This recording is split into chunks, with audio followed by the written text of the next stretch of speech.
Livro Por que o Homem é Tão Especial? Pedro Dong. Capítulo 6. Tema desta semana: para onde a fé poderá levar o homem? Meta de hoje: leitura das páginas 85 a 88. Os que vivem pela fé aspiram uma pátria superior, celestial. Voltemos ao capítulo 11 de Hebreus, onde encontramos muitos exemplos dos que viveram pela fé. Todos eles sabiam que sem fé é impossível agradar a Deus, porquanto é necessário que aquele que se aproxima de Deus creia que Ele existe e que se torna galardoador dos que o buscam. Hebreus 11:6. Pela fé, Abraão, quando chamado, obedeceu, a fim de ir para um lugar que devia receber por herança, e partiu sem saber aonde ia. Pela fé, peregrinou na terra da promessa como em terra alheia, habitando em tendas com Isaque e Jacó, herdeiros com ele da mesma promessa, porque aguardava a cidade que tem fundamentos, da qual Deus é o arquiteto e edificador. Versículos do 8 ao 10. Fica comprovado que a herança que Abraão aguardava não era a terra física de Canaã.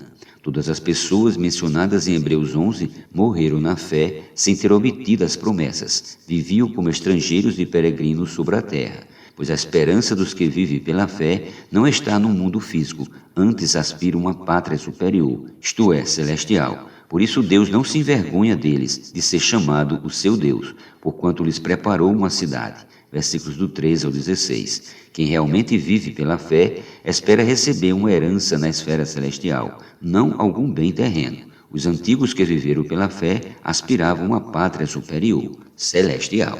A promessa de ser herdeiro do mundo. Se você quer saber qual é o destino dos que vivem pela fé, veja a elucidação de Paulo quanto ao destino de Abraão ou de sua descendência. Não foi por intermédio da lei que Abraão ou a sua descendência coube a promessa de ser herdeiro do mundo, e sim mediante a justiça da fé. Romanos 4:13. Quando a vida de Deus crescer e amadurecer naqueles que vivem pela fé, eles herdarão o mundo e não somente um pedaço de terra física na Palestina. Na Epístola aos Hebreus é-nos revelado que Deus não sujeitará o mundo que adivia a anjos. Antes ele determinou que o reino vindouro será governado pelo homem, isto é, por aqueles que alcançaram o estágio de filhos maduros na fé. Hebreus capítulo 2, versículos do 5 ao 7. Este será o galardão dos que viverem pela fé, serão herdeiros do mundo. A carne milita contra o espírito. Se queremos seguir os passos da fé de Abraão, precisamos aprender a não confiar na carne. Quando Abraão presumiu que sua carne seria útil para ajudar a Deus, gerou a Ismael. Quando seu corpo já estava amortecido, ele creu na promessa de Deus e nasceu-lhe então Isaque. A Bíblia menciona que, como outrora o que nascera segundo a carne perseguia o que nasceu segundo o Espírito, assim também agora. Gálatas 4:29. Aquele que vive pela fé anda pelo Espírito. Digo, porém, andai no Espírito e jamais satisfareis a concupiscência da carne. Porque a carne milita contra o Espírito e o Espírito contra a carne, porque são opostos entre si, para que não façais o que porventura sejais do vosso querer. Gálatas capítulo 5, versículos do 16 ao 17. Os milagres acompanham aqueles que andam no Espírito. Gálatas 3:5. Pois eles estão a todo tempo substantificando a essência divina pela fé, trazendo à existência as coisas que não existem no mundo físico. Assim viveu Abraão, pois creu no Deus que vivifica os mortos e chama à existência as coisas que não existem. Romanos 4:17. Este é o princípio de vida dos que vivem pela fé. Eles não olham para as circunstâncias, antes tomam posse da palavra de Deus pela fé. É assim que devemos praticar em nosso viver cotidiano, na convivência familiar, na relação conjugal, na vida da igreja com os da fé ou na vida social, não julgando as coisas pela aparência, antes seguindo o Espírito e crendo que Deus pode fazer coisas que o homem não pode. O resultado disso será invariavelmente o amor, pois Deus é amor. As obras da carne e o fruto do Espírito. Paulo disse aos Gálatas: sois assim insensatos, que tendo começado no Espírito estejais agora vos aperfeiçoando na carne.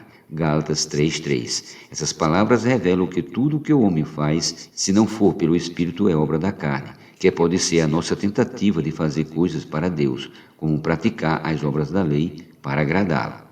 No entanto, precisamos ter a consciência de que a carne não só se apresenta do lado bom, mas também tem o seu lado mau, ou até repugnante. Ambos pertencem à mesma fonte. Por isso Paulo relaciona as obras da carne, que são prostituição, impureza, lascívia, idolatria, feitiçarias, inimizades, porfias, ciúmes, iras, discórdias, dissensões, facções, invejas, bebedices, glutonarias e coisas semelhantes a estas, a respeito das quais eu vos declaro, como já outrora vos preveni, que não herdarão o reino de Deus o que tais coisas praticam.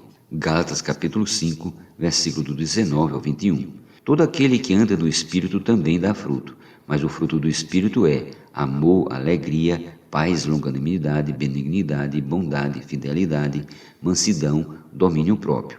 Contra estas coisas não há lei, e os que são de Cristo Jesus crucificaram a carne com as suas paixões e concupiscências. Se vivemos no Espírito, andemos também no Espírito. Versículos do 22 ao 25. O principal fruto de quem vive e anda no Espírito é o amor. Seguindo o amor vem a alegria, a paz e outras virtudes.